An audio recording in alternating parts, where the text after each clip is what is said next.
സപ്ലൈകോയുടെ പ്രതിസന്ധിയിൽ നിയമസഭയിൽ പ്രതിപക്ഷം നൽകിയ അടിയന്തര പ്രമേയത്തിന് അനുമതി ലഭിച്ചില്ല. ഷാഫി പറമ്പിൽ MLA ആണ് അടിയന്തര പ്രമേയത്തിന് നോട്ടീസ് നൽകിയത്.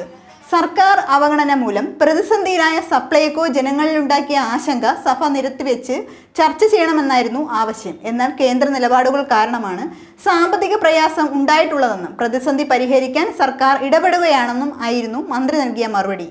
പിന്നാലെ പ്രതിപക്ഷവും മന്ത്രിയും തമ്മിൽ സഭയിൽ വാഗ്വാദമുണ്ടായി. എന്നാൽ ഏതാനും ചില സബ്സിഡി സാധനങ്ങളുടെ ലഭ്യതയിൽ മാത്രമാണ് കുറവുള്ളതെന്നായിരുന്നു ഭക്ഷ്യമന്ത്രി GR അനിലിന്റെ മറുപടി. കേരളത്തിലെ ശക്തമായ വിപണി ഇടപെടൽ സംവിധാനം സപ്ലൈകോയാണ്.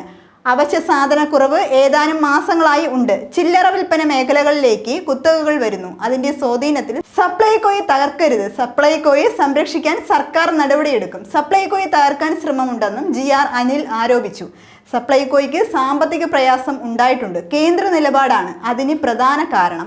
പ്രതിസന്ധി പരിഹരിക്കാൻ സർക്കാർ ഇടപെട്ടുകൊണ്ടിരിക്കുകയാണെന്നും മന്ത്രി വ്യക്തമാക്കി. സപ്ലൈകോയെ തകർക്കാൻ ശ്രമിക്കുന്നത് ഞങ്ങളല്ലെന്ന് ഷാഫി പറമ്പിൽ മറുപടി നൽകി. അവശ്യ സാധനമില്ലെന്ന് പറഞ്ഞ പ്രതിപക്ഷ നേതാവിനെ കഴിഞ്ഞ സമ്മേളനത്തിൽ വെല്ലുവിളിച്ചയാളാണ് മന്ത്രി. ഇപ്പോൾ മന്ത്രി തന്നെ അവശ്യ സാധനം ഇല്ലെന്ന് പറയുന്നുവെന്ന് ഷാഫി കുറ്റപ്പെടുത്തി. പ്രതിപക്ഷം ഓരോ കാര്യങ്ങൾ എഴുതി നൽകുന്നത് കൈയക്ഷരം നന്നാക്കാനല്ല, സപ്ലൈകോയെ തകർക്കരുതെന്ന് പ്രതിപക്ഷത്തോടല്ല മന്ത്രി പറയേണ്ടതെന്നും ഒപ്പമിരിക്കുന്നവരോടാണെന്നും ഷാഫി പറമ്പിൽ തിരിച്ചടിച്ചു. ബജറ്റിൽ തുക പോരാ എന്ന് ഭക്ഷ്യമന്ത്രിയുടെ ഭാര്യ വരെ പരാതിപ്പെട്ടുവെന്നാണ് വാർത്തകൾ. CPIയുടെ കൗൺസിലിലിരിക്കുന്ന സ്വന്തം ഭാര്യയെ പോലും വിശ്വാസത്തിലെടുക്കാൻ മന്ത്രിക്ക് കഴിഞ്ഞില്ലെന്നും ഷാഫി പരിഹസിച്ചു.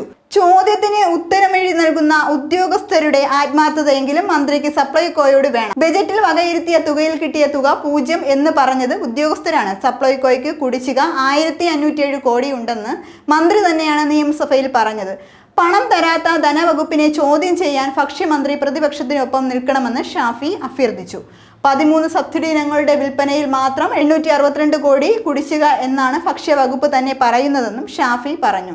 ഇതോടെ മാവേലി സ്റ്റോറുകളെ വാമന സ്റ്റോറുകളാക്കിയത് പ്രതിപക്ഷമെന്ന് മന്ത്രി GR അനിൽ തിരിച്ചടിച്ചു.